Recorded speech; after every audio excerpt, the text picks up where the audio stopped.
आई है। और यहाँ जो राहत की सांस देने जा रहे हैं ये कोई और नहीं, आपके अपने सिंह राशि के भाग्येश मंगल सामने आए हैं।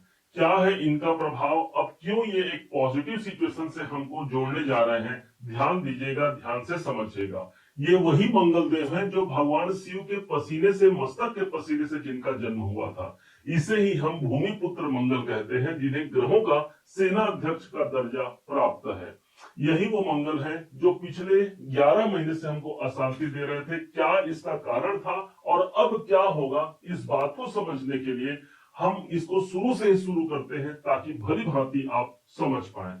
प्रारंभ करते हैं 20 अक्टूबर सन 2024 से। यही वो समय था जिस समय पर सिंह राशि के ठीक 12वें घर पर मंगल देव विद्यमान थे। 12वें घर पर मंगल का होना कोई अनुकूल नहीं, भाग्य में अशांति की प्राप्ति होना। भाई अशांति क्यों प्राप्त होना, क्योंकि यहाँ पर मंगल नीच अवस्था पर व्याप्त थे। ऊपर से ये वक्री अवस्था पर आकर के एक घर पीछे आए, अर्थात मिथुन राशि एकादश भाव इनकम के भाव पर आए। अच्छी स्थिति थी, कुछ लोगों ने यहाँ पर इनकम की प्राप्ति या फिर कोई एक पॉजिटिव सिचुएशन जरूर देखा होगा। लेकिन अब पूरा फिर से मार्गी होकर के फिर जहां से आए थे वहीं आ गए, अर्थात 12वें घर पर इनका पूरा फिर से प्रवेश हो गया। यूं तो मंगल का कार्यकाल 1.5 महीने का होता है, लेकिन इन दोनों घरों पर मंगल ने 7 महीने का समय व्यतीत कर दिया। अब अंततः एक डेट आता है 6 जून 2025। इस दिन मंगल आपके अपने राशि सिंह राशि पर इनका प्रवेश हो जाता है। लेकिन पहले से ही सिंह राशि पर केतु देव विद्यमान थे, जिसके कारण से मंगल और केतु का मिल गया हमको अंगारक योग। एक तरफ हम सफलता के मुकाम को प्राप्त कर रहे हैं तो दूसरे तरफ हमको अंगारे में चल करके उस सफर को पूरा करना हो रहा है। अब यही एक डेट परिवर्तन फिर से होता है, 1.5 महीने का अपना कार्यकाल पूरा करते हैं और ये पहुंच जाते हैं धन के भाव पर। कब, तो ये समय था ठीक 28 जुलाई को। 28 जुलाई को आपके सिंह राशि के धन के भाव पर मंगल का आगमन होता है। यहाँ आकर के एक अच्छी पॉजिटिव स्थिति बननी चाहिए थे, परंतु यहाँ पर भी वो वातावरण प्राप्त नहीं हुआ मंगल को जो वास्तव में इनको प्राप्त होना चाहिए था। सबसे अपने बड़े शत्रु बुध की राशि पर मंगल का प्रवेश हुआ। अब ये स्वयं पृथ्वी तत्व की राशि है और मंगल को हम अग्नि तत्व का ग्रह कहते हैं। इस कारण से कोई पॉजिटिव सिचुएशन आर्थिक रूप से नहीं निकल के सामने आया या कर्म क्षेत्र पर कोई बड़ी उपलब्धि का अवसर भी निकल के सामने नहीं आया। अब अंततः वो समय प्रारंभ होता है जहां से एक राहत की सांस मिलनी चाहिए। अब वो डेट आता है 13 सितंबर सन 2025 से लेकर के 27 अक्टूबर सन 2025 तक। हालांकि उसके आगे भी कैसे यही मंगल हमको सफलता तक जोड़ रहे हैं, इस बात को हम बताने जा रहे हैं, समझिएगा। 13 सितंबर को यही मंगल पहुंच रहे हैं तीसरे भाव पर। अब ये जिस राशि पर जा रहे हैं वो 7 नंबर की राशि है, शुक्राचार्य की राशि है। शुक्राचार्य वो ग्रह हो गए जो भगवान शिव के आराधना के फलस्वरूप मृत संजीवनी विद्या इन्होंने ही प्राप्त किया था। और मंगल वो ग्रह हो गए जो भगवान शिव के ही पुत्र माने जाते हैं, उनके पसीने से इनका जन्म हुआ है। इस हिसाब से इनके लिए एक पॉजिटिव सिचुएशन हो गया। दूसरे तरफ मंगल स्वयं अग्नि तत्व की राशि है। अब जिस राशि पर ये प्रवेश कर रहे हैं वो स्वयं वायु तत्व की राशि है। एक आग को जलने के लिए क्या चाहिए, एक आग को जलने के लिए वायु चाहिए, हवा चाहिए। अब वही ऑक्सीजन मंगल को प्राप्त हो रहा है, अर्थात भाग्य के स्वामी है, भाग्य को हवा मिली और एक पॉजिटिव कार्य पर हम आगे बढ़ रहे हैं। प्रेडिक्शन को अब बड़े ध्यान से समझिएगा। इनका प्रभाव चतुर्थ तीसरे भाव पर मिलेगा। इनकी चौथी दृष्टि आ रही है छठे भाव पर। छठे भाव का परिणाम मिलेगा जो कि आपके जॉब का घर है। इनकी दृष्टि आ रही है भाग्य के घर पर, अपने ही घर पर दृष्टि दे रहे हैं। और एक दृष्टि आएगी कैरियर के घर पर।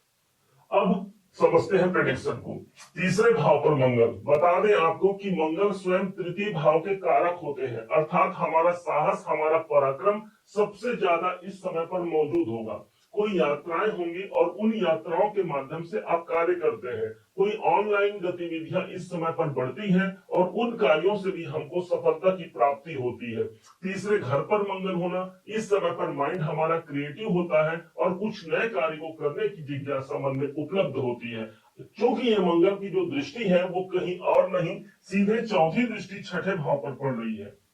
छठा भाव आपके जॉब का हो गया और सबसे बड़ी बात है 10 नंबर की राशि पर मंगल की दृष्टि का पड़ना, अर्थात इसी राशि पर तो मंगल उच्च के होते हैं, अर्थात अपने उच्च के घर पर ही मंगल की दृष्टि होना नौकरी के लिए सबसे अनुकूल वातावरण रहेगा, जहां पर आप नौकरी में कुछ प्रमोशन प्राप्त कर पाते हैं, नौकरी में कुछ चेंज करना चाहते हैं, वहां तक आप पहुंच पाते हैं।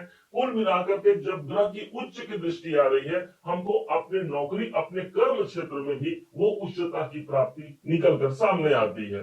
मंगल की दृष्टि 7वीं दृष्टि पड़ती है भाग्य के घर पर, अपने ही घर को दृष्टि दे रहे हैं। ध्यान रखिएगा, कोई भी ग्रह जब अपने ही घर को दृष्टि प्रदान करता है तो उस घर को बिगाड़ता नहीं, और इस समय पर तो अपने ही घर पर दृष्टि देकर के भाग्य उन्नति के लिए सबसे बड़ा एक साधन हमको मिल गया, जहां लाभ और भाग्य हमारा साथ देता है, हम कोई कार्य करते हैं, ऊपर वाले की कृपा हम तक पहुंच पाती है।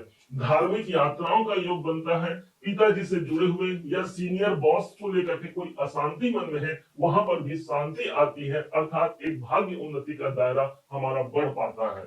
इसके बाद इसी मंगल की 8वीं दृष्टि जो पड़ेगी वो सीधे आपके कैरियर के भाव पर पड़ रही है। सबसे ज्यादा पॉजिटिव सिचुएशन इस मंगल के लिए कहा जाए तो कर्म क्षेत्र की वृद्धि करना है। आप कर्म क्षेत्र पर एक अच्छे दायरे तक पहुंच पाते हैं, बिजनेस कर रहे हैं, आप किसी प्रोफेशन के कार्य में हैं, उस कार्य को आप नियोजित करके उस पर आगे बढ़ रहे हैं। कर्म क्षेत्र पर मंगल की दृष्टि का होना 2 नंबर की राशि पर है, तो 2 नंबर की राशि को हम धन की राशि कहते हैं। जिस घर पर ये बैठे हैं स्वयं शुक्राचार्य के घर पर बैठे हैं, और उन्हीं की एक राशि 2 नंबर की राशि है, इसलिए भी सबसे ज्यादा पॉजिटिव हमारा कर्म क्षेत्र, हमारा कैरियर बनने जा रहा है, जहां पर कोई रुके हुए कार्य हम आगे बढ़ते हैं और कोई नया क्लाइंट हमको मिल सकता है, कहीं बाहर जाकर के आपको जॉब करना है या फिर कुछ ऐसे कार्य करना है जिसको लेकर के आप परेशान चल रहे हैं, तो उस सभी कार्यों पर एक विराम लगती है। मंगल वहां दृष्टि देकर के आपको हिम्मत देते हैं और आप उस पर सफलता प्राप्त कर पाते हैं।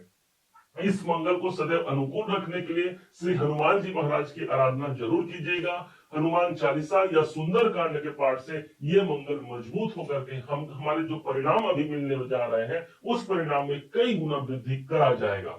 इसके अलावा भी यदि आगे कुछ समय को भी देखें तो 28 अक्टूबर के बाद यही मंगल अपने खुद के राशि पर आएंगे, ये और ज्यादा अच्छा हो गया। इसके बाद 9 नंबर की राशि पर आएंगे, अपने मित्र गुरु की राशि पर आएंगे, यहाँ भी इनकी कंडीशन अच्छी हो गई। उसके बाद ये क्या करेंगे, उच्च के राशि पर प्रवेश कर जाएंगे। अर्थात देखा जाए तो जैसे पिछले 11 महीने से इन्होंने अशांति दिया, तो अब आने वाला कम से कम 7-8 महीना ऐसा होगा जहां पर एक पॉजिटिविटी आती है और हम सकारात्मक परिणाम लेकर के अपने जीवन पर आगे बढ़ते हैं। उम्मीद है आप सबने इसे समझा, आप सबने इसे जाना है। यदि आप इसे समझा है, जाना है, मेरे समझाने का प्रयास यदि आपको सार्थक लगा हो, मेरे समझाने का तरीका यदि आपको सार्थक लगा हो, तो हर बार की भांति इस बार भी अपना प्यार भरा लाइक और कमेंट करना कभी मत छोड़िएगा। और हाँ, यदि अभी तक आपने चैनल को सब्सक्राइब नहीं किया है, सब्सक्राइब जरूर कीजिएगा। पुनः एक बार फिर आप सभी का दिवस बहुत मंगलमय हो, इन्हीं शुभकामनाओं के साथ जय श्री राम।